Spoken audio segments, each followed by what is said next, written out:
We'll do it live. This is the last thing I want to talk about. Howard Stern. Okay. Because I've heard you, I know you've interviewed Monique from Radio Gunk, Oh yeah. and I know you listened to Stern back in the 90s, right? Well, yeah. I used to love it. Yeah, me too. Where did you drop off with him? Or did you? Do you still listen every, when he's on? No, when what happened? I had a problem with my bank account, and my bank account got closed, and so the serious payment stopped, and I didn't think it was worth $30 to do it again. That was about in the last year. Okay, I stopped listening. Yeah, I did a couple of jobs for the Stern Show. Can you talk about him? Sure. All right, Because it was let's all go. public stuff. The first one was I did a job for. I got started with them with Gary. No, no, Yeah, no, I no, no. remember you talking about Gary. Okay, keep going. It wasn't Gary. The Oh, it first one was wasn't. Steve Langford. Steve Langford. Let me do my who gives a shit, who gives a fuck. Well, when Langford was interviewing me, and I says, I haven't done anything yet. What do you mean?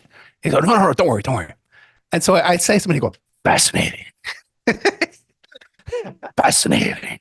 I said, okay, Steve, relax. Oh, okay. The first thing I did with them was that guy Jared. I think his name was Jared, a really handsome guy on the show. Someone had created a fake Plenty of Fish. He's the one. Yeah, he's the one that he was JD's arch nemesis. Right. Yeah. So someone had created a fake Plenty of Fish account. So I contacted the show, I guess, and I says, hey, I do online investigations, dating service. I can investigate that kind of thing. And I even my plan was to create a fake profile on Plenty of Fish of a woman and contact him from that ad. And the woman who I used was one of Mel Gibson's Russian porn star mistresses, okay, who was a client of Gina Rodriguez, who was also Stormy Daniels' agent involved in the Tiger Woods case and all that stuff, Charlie Sheen stuff, all that crazy stuff.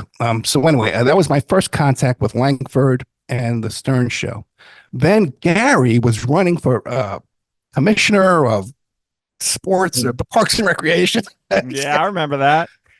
Gary wants to be the Department of Parks and Recreation. And some crazy person in the town created a fake email account and really wrote this horrible stuff about him, really slanderous stuff. And I was able to investigate that, and I found out that the email was just created 5 minutes before it was sent. We traced it back to a library. So we was able to go back to the commission and tell them it was a fake email account. But really funny is during my agent and my client, Gina Rodriguez, was on the Stern Show for the Tiger Woods beauty pageant. Yeah, I remember. Because she was representing all the Tiger Woods women at the same time I was helping Gary with this other case. So I actually probably could have rigged that contest if I wanted to. I guess I was doing this work for free. But then the other one is when Langford was playing my interview during the Howard 100 News. It was the same day as they were interviewing Charlie Sheen, and we had we had a lawsuit against Charlie Sheen too. Wow, So, yeah, it was all this big giant. And it was funny too, because I was driving back from taking my daughter to college one time, and I was in North Carolina, someplace in front of this Chinese restaurant, and I hear they repeated it, the Langford thing about me. That's awesome. I was just sitting in my car, just having it come on. How surreal was that? Yeah, and I was trying everything I could to try and tape it, or catch it. I couldn't pull it off though. Yeah, I know of some Stern fans in the Dabbleverse that has every minute of that show archived somewhere. I'll see if I can find that for you. Okay, I can probably come up with the date. Yeah. Yeah. Oh, if you could come up with a date, Yeah. I'm almost positive I could get it for you. I'd love to get the clip of Art Bell talking about me. That's the one I've really been trying to get. I Yeah, think that it's might be gone hard. forever though. That might be hard. Yeah. Oh, so you're going to ask me something about Stern? Yeah. I was just asking generally Okay. if so, I kind of there's a whole, I guess you could say, his old fan base kind of turned on him, and you could Yeah, say that yeah. he turned on his old fan base. I interviewed Jackie the Joke Man too, and Crazy Cabby. Who just passed Ca- away recently. You knew that? Oh, did he, man? Yeah. Oh, Yeah. he had contacted me in the last year, and he says, "Hey, let's do another interview." Because the first one I did with him, he got so depressed, he ended the interview short. Man. Kind of like I'm feeling right now, Oh, shit. So I feel all depressed. He started talking to nonsense. And then Stuttering John, I had Stuttering John on the show. So I get the time of the date wrong because I read it on his website. And he gets mad at me. Because what are you gonna do? I said, I got it from your Facebook. I'm reading it right now from your page. What's the wrong one? Okay, I'm sorry, Mr. Melendez. I apologize. Yeah, it was whatever it was. It still wasn't his fault. Do you know what of the? I mean, this Dabbleverse thing is insane. I don't want to get involved in No, don't get Dabbleverse. involved. But I'm just saying, it's just sprung a life of its own around him and that kind of behavior that he's done that he's displayed after. Okay, but Nas, here's a good example for you. Okay, I had a bad run-in. I had a bad day with Melendez. Right?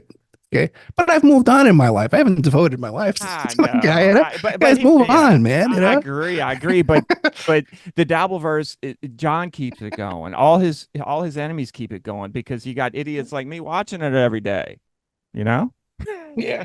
There's a marketplace for it, and it's honestly it's like the Stern Show post Stern Show. It's Yeah. Stooley, it's Stuttering John, it's KC.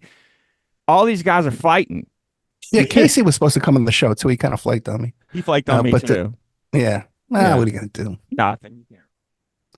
Yeah. There does seem to be a pattern of they were all very troubled people that left that show, you know. And, Yeah, this will be the last thing I say about that. It seems like anyone that leaves that show that doesn't really find success after it's gone. Maybe a little bit, like enough to get you through, kind of like Shuley, you know, with his podcast and this whole Dabbleverse stuff. So yeah, it's very rare that they any of them go on to do great things. You know what I'm saying? Very few of them, anyway. well, you know, in the entertainment business, if there's people out there saying, hey, you know, I don't want this person to succeed, and they have a lot of connections, that happens too. And you're talking about Howard Stern. Yeah, well, yeah. I'm not. I can read through let me that. tell you something. Let me tell you, the thing I did a little favor, okay? And then I said, hey, you know, can I put out a press release and talk about this? And otherwise, I wouldn't have. It came out in the press. My name was mentioned in the Greenwich Times or whatever, the historical Greenwich Times Gazette. Okay. I was memorialized in there as his private investigator. So otherwise, I wouldn't have mentioned it. But I says, hey, man, I'm a huge fan. And I put out a press release saying I did a job for Gary Delabate, not even Stern. I start getting calls from the president of Sirius and then the Sirius litigation squad. Yeah. All right. Okay. Is that threatening me? It doesn't surprise me. Yeah. Hey, I got 1 minute. Let me just kiss your ass for a minute or two. Yeah. The stuff you have covered, the things like Epstein, the things that you are so overlooked, it's just a shame. The last 12 years of your show, the things that you've been talking about, we're talking about way before anyone was talking about.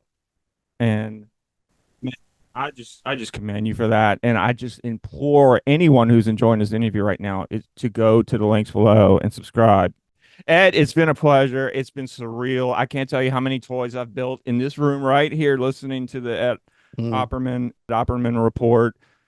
I implore everyone to go see you. I hope to talk to you again about something else. It's been a blast.